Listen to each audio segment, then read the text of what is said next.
Alright y'all, today I have another product review, and I promise this will be the last one before I go into my individual gun reviews.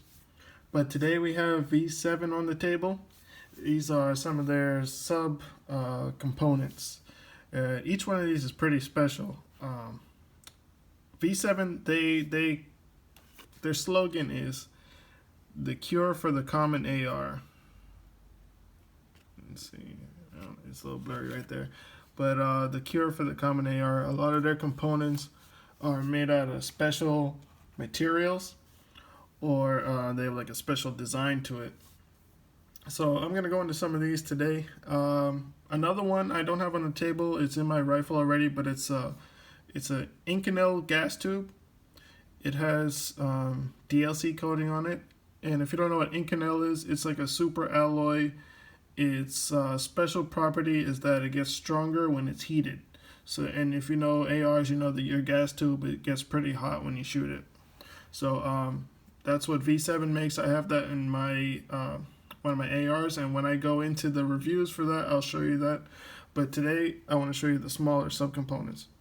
So first, I'll show you the port door rod. This is their lightweight port door rod. It comes with the spring on it installed. It's made out of aluminum, type 3 hard anodized coated.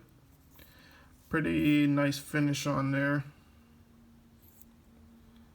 Let's see if I could zoom in on that.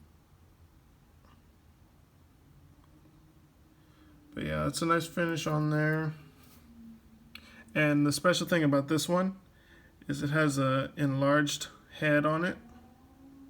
Most AR port door rods, they have the rod, and it'll have like an E-clip to hold it in place, but this one has the enlarged head on it, so you don't have to worry about that falling out the receiver. And I'll show you that when I install it. And the second part is the actual ultralight port door. And your GI port door is usually made out of steel, and it would be a parkerized finish.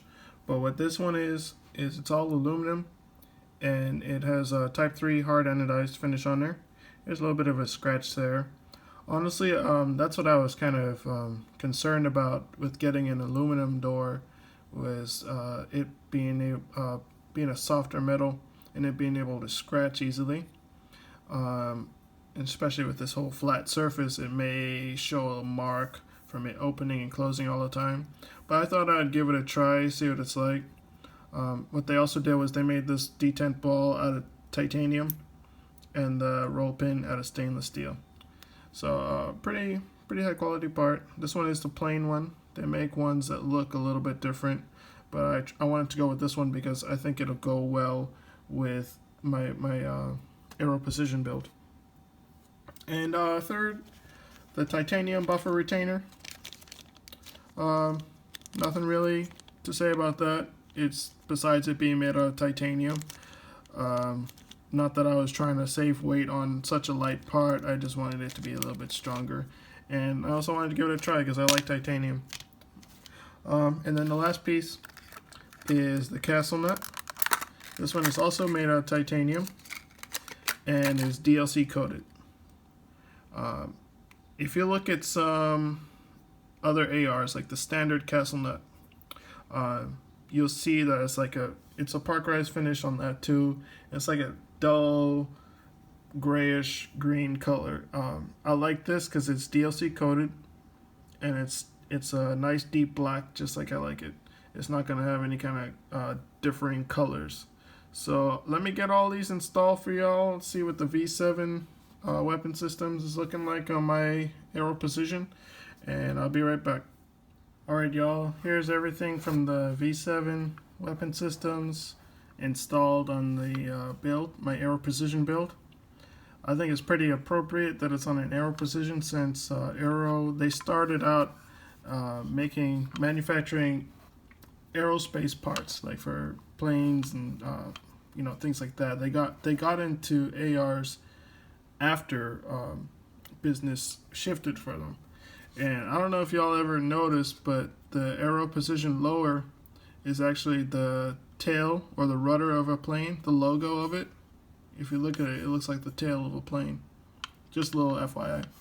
But there's the door, the V7 door, the port rod with the enlarged head on it. And this is why they enlarged the head, so you don't have to worry about this coming out the back of the receiver. Although this, the Aero Precision, you don't have to worry about that anyway because this hole isn't all the way through. So that's a good thing either way. But got the titanium castle nut on here, and inside the titanium buffer retainer.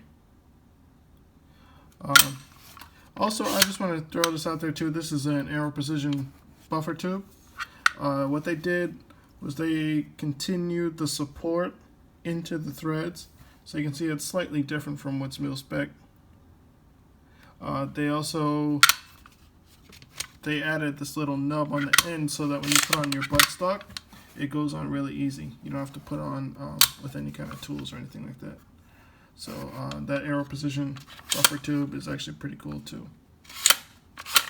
But yeah, there's the V7. Go ahead and check them out. If you want really high-end AR subcomponents, check them out definitely.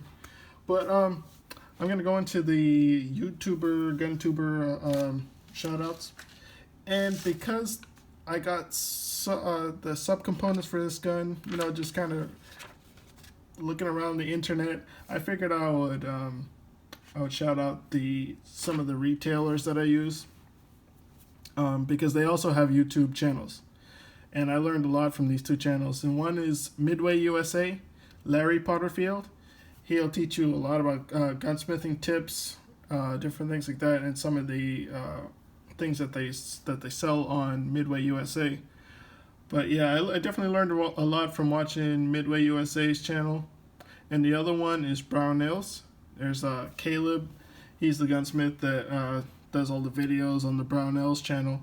Brownells is also where I buy a lot of gunsmithing parts, a lot of tools, a lot of material that I need, like bluing salts, or you know, just like different paints or subcomponents that I might need. So those two retailers, they also have YouTube channels, and I definitely learned a lot from them, from both of them.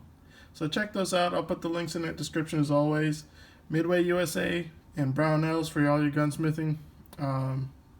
And I'll see y'all next time. When I see you, I'll be doing the Ruger SR22 review. So be on the lookout for that. See y'all.